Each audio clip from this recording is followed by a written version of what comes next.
ಕಳೆದ 2 ದಿನಗಳಿಂದ ಮುದ್ದೇಬಿಹಾಳ ಪಟ್ಟಣದ ಅಭ್ಯುದಯ ಕಾಲೇಜಿನಲ್ಲಿ ನಡೆದಿದ್ದ ಸ್ಪರ್ಧಾತ್ಮಕ ಪರೀಕ್ಷಾ ತರಬೇತಿ ಶಿಬಿರವನ್ನು ಸಮಾರೋಪಗೊಂಡಿದೆ. ನೂರಾರು ವಿದ್ಯಾರ್ಥಿಗಳು ಈ ಕಾರ್ಯಾಗಾರದ ಸದುಪಯೋಗ ಪಡೆದುಕೊಂಡು ಸ್ಪರ್ಧಾತ್ಮಕ ಪರೀಕ್ಷೆಯನ್ನು ಎದುರಿಸುವ ಸಾಮರ್ಥ್ಯ ಹೊಂದಿದ್ದಾರೆ ಎಂಬುದಕ್ಕೆ ನನಗೆ ಖುಷಿಯಾಗಿದೆ ಎಂದು ಅಹಲ್ಯಾದೇವಿ ಹೋಳ್ಕರ್ ಶಿಕ್ಷಣ ಸಂಸ್ಥೆಯ ಕಾರ್ಯದರ್ಶಿ ಮಲ್ಲಿಕಾರ್ಜುನ್ ಮದ್ರಿ ಅವರು ಹೇಳಿದರು. ಕಾರ್ಯಾಗಾರದ ಸಮಾರೋಪ ಕಾರ್ಯಕ್ರಮವನ್ನು ಉದ್ದೇಶಿಸಿ ಮಾತನಾಡಿದ ಅವರು, ಇಂದು ಸ್ಪರ್ಧಾತ್ಮಕ ಪರೀಕ್ಷೆಗಳ ಮೂಲಕವೇ ನಾವು ಕೇಂದ್ರ ಹಾಗೂ ರಾಜ್ಯ ಸರ್ಕಾರಿ ಹುದ್ದೆಗಳನ್ನು ಪಡೆದುಕೊಳ್ಳಬೇಕಾಗಿದೆ. ಹೀಗಾಗಿ ಪದವಿ ವಿದ್ಯಾರ್ಥಿಗಳು ಈಗಿನಿಂದಲೇ ಸ್ಪರ್ಧಾತ್ಮಕ ಪರೀಕ್ಷೆಗಳ ತಯಾರಿ ನಡೆಸಬೇಕು. ಜೊತೆಗೆ ಕೇಂದ್ರ ಸರ್ಕಾರಿ ಹುದ್ದೆಗಳನ್ನು ಹೆಚ್ಚಿನ ರೂಪದಲ್ಲಿ ಈ ಭಾಗದ ವಿದ್ಯಾರ್ಥಿಗಳು ಪಡೆದುಕೊಳ್ಳಬೇಕು ಎಂಬುದೇ ನನ್ನ ಉದ್ದೇಶವಾಗಿದೆ ಎಂದರು. ಇನ್ನು ಕಾರ್ಯಾಗಾರದಲ್ಲಿ ಉತ್ತಮ ನುರಿತ ಶಿಕ್ಷಕರು ವಿದ್ಯಾರ್ಥಿಗಳಿಗೆ ಸ್ಪರ್ಧಾತ್ಮಕ ಪರೀಕ್ಷೆಗಳ ತರಬೇತಿ ನೀಡಿದ್ದು ಅವರಿಗೆ ಧನ್ಯವಾದ ತಿಳಿಸಿದರು. ಅಷ್ಟೇ ಅಲ್ಲದೆ ಕಾರ್ಯಾಗಾರದ ಕಾರಣೀಭೂತರಾದ ಕರ್ನಾಟಕ ಯೂನಿವರ್ಸಿಟಿ ವಿಶ್ರಾಂತಿ ಕುಲಪತಿಗಳಾದ HB ವಾಲಿಕಾರ್ ಅವರಿಗೆ ಧನ್ಯವಾದ ತಿಳಿಸಿದರು. ಇನ್ನು ಅಭ್ಯುದಯ ಕಾಲೇಜಿನಲ್ಲಿ ಪ್ರತಿ ವಾರಕ್ಕೊಮ್ಮೆ 2 ತಾಸು ಆನ್ಲೈನ್ ಮೂಲಕ ಸ್ಮಾರ್ಟ್ ಕ್ಲಾಸ್ ನೀಡಲಾಗುವುದು ಎಂದರು.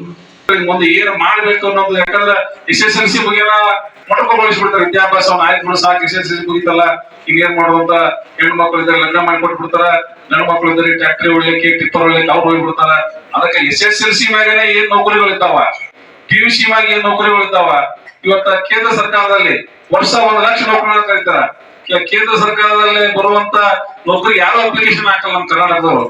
ಯಾಕಂದ್ರೆ ಎಲ್ಲ ಬ್ಯಾಂಕ್ಗಳಲ್ಲಿ ನೋಡ್ರಿ, ನೀವು ಯಾರು ಒಬ್ರು ಕನ್ನಡ ಮಾತಾಡೋರಿಲ್ಲ. ಅಂದ್ರೆ ನಮ್ ಬಲ್ಲಿ ಕರ್ನಾಟಕಕ್ಕೆ ಇಷ್ಟು ಮೀಸಲಾತಿ ಇರ್ತಾವ ಸೀಟ್ಗಳು, 10,000 15,000. ಆ 10-15,000ಕ್ಕೂ ನಮ್ಮಲ್ಲಿ ಕನ್ನಡದವ್ರು ಯಾರು ಹಾಕ್ತಾರ, ಅವ್ರ ಆಂಧ್ರದವರು ತಮಿಳುನಾಡದವರು ಬಂದು ಇಲ್ಲಿ ನೌಕರಿ ಮಾಡ್ತಾರ. ಇನ್ನು ಕಾರ್ಯಕ್ರಮದಲ್ಲಿ ಮುಖ್ಯ ಅತಿಥಿಗಳಾಗಿ ಆಗಮಿಸಿದ ಕರ್ನಾಟಕ ಯೂನಿವರ್ಸಿಟಿಯ ಮಾಜಿ ಕುಲಪತಿ HB ವಾಲಿಕಾರ್, BM ಹಿರೇಮಠ್ ಹಾಗೂ BG ಜಗ್ಗಲ್ ವಕೀಲರು ಮಾತನಾಡಿ, ನಮ್ಮ ಓದು ನಿರ್ದಿಷ್ಟವಾದ ಗುರಿಯನ್ನು ಹೊಂದಿರಬೇಕು. ನಾನು ಸಾಧಿಸೇ ತೀರುತ್ತೇನೆ ಎಂದು ಪ್ರಯತ್ನಿಸಿದರೆ ನಮ್ಮ ಜೀವನದಲ್ಲಿ ಯಶಸ್ಸನ್ನು ಗಳಿಸಲು ಸಾಧ್ಯ ಎಂದು ವಿದ್ಯಾರ್ಥಿಗಳಿಗೆ ಹುರಿದುಂಬಿಸಿದರು. ಊಟದ ವ್ಯವಸ್ಥೆ ಇದ್ದಿಲ್ಲ, ಅರಿವು ಇರ್ತಿದ್ದಿಲ್ಲ, ಚಪ್ಪಲ್ ಇರ್ತಿದ್ದಿಲ್ಲ. 10 ಕಿಲೋಮೀಟರ್ ಹೋಗಿ ಓಡ್ಕೊಂತ ಬರ್ಬೇಕು. ಶನಿವಾರ ಬರ್ಬೇಕು. ಶನಿವಾರ ಅಂದ್ರೆ ಅಷ್ಟು ಇಳಿದು ಬಿಟ್ಟಿವೆ ಇವು.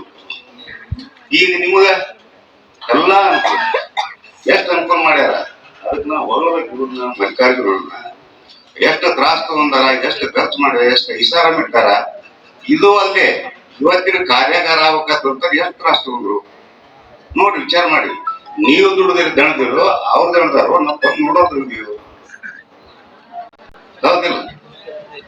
ಇನ್ನು ಕಾರ್ಯಕ್ರಮದಲ್ಲಿ MN ಮದ್ರಿ, BM ಹಿರೇಮಠ್ ಸಾಹಿತಿ, HB Walikar, BK Biradar, PLD bank ಅಧ್ಯಕ್ಷರು, BG ಜಗ್ಗಲ್ ವಕೀಲರು, MM Belagal, Shekhappa Meti, doctor K Ashok, Suresh Halemani, PKPS ಅಧ್ಯಕ್ಷರು ಸೇರಿದಂತೆ ಕಾಲೇಜಿನ ಶಿಕ್ಷಕರ ವೃಂದ ಕೂಡ ಉಪಸ್ಥಿತರಿದ್ದರು. ಈ ಕೋಚಿಂಗ್ ಇದನ್ನೇ ಇಲ್ಲ. ಎಲ್ಲಿ ಹೋದ್ರು ಬಿಜಾಪುರಕ್ಕೆ ಹೋಗ್ಬೇಕು, ಧಾರವಾಡಕ್ಕೆ ಹೋಗ್ಬೇಕು, ಬೆಂಗಳೂರು ಹೋಗ್ಬೇಕು, ಇಲ್ಲ ದಿಲ್ಲಿಗೆ ಹೋಗ್ಬೇಕು. ಇದನ್ನು ಹೊಸ ಸಂಸ್ಕೃತಿ ಚಾಲು ಮಾಡ್ಯಾರ. ಅವ್ರಿಗೆ ಪುಣ್ಯ ಬರ್ಲಿ. ಒಂದು ವಿಷಯ ಹೇಳ್ತೀವಿ, ಓದೋದು ಹೆಂಗಿರ್ತದ ಬಂದು ನಾವು ವಾಲಿಕರ್ ಸರ್ದ ಬರ್ತೀವಿ. ಅವರು ನಮ್ಗಿನ 2 ವರ್ಷ.